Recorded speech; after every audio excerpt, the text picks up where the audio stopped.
っしゃ待って、あいつを見て。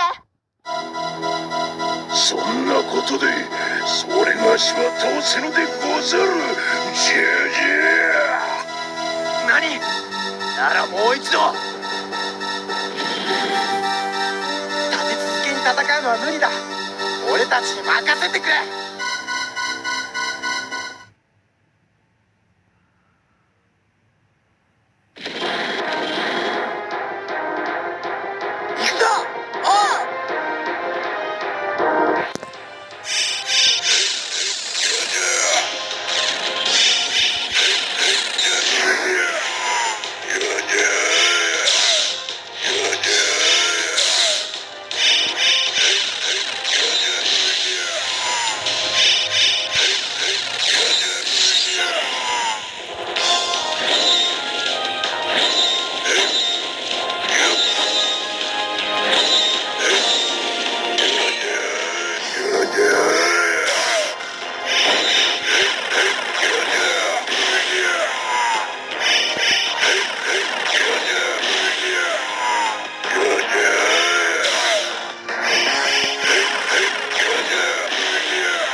今度こそ。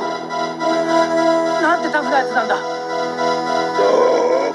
ら倒せぬと言ったのでござる。そう。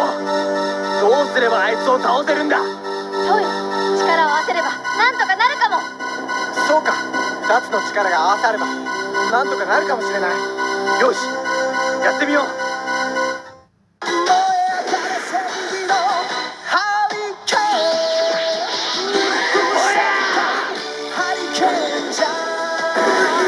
そんなのマジかよ。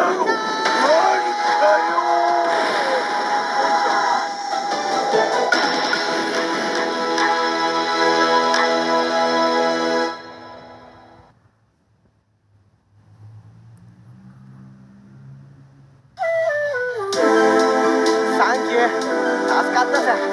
はい、同じ平和を守る仲間じゃねえか。仲間がいるのって心強いよな。そうです。力を合わせればどんな困難にも立ち向かえるわ。ああ、仲間のためならいつだって駆けつけるぜ。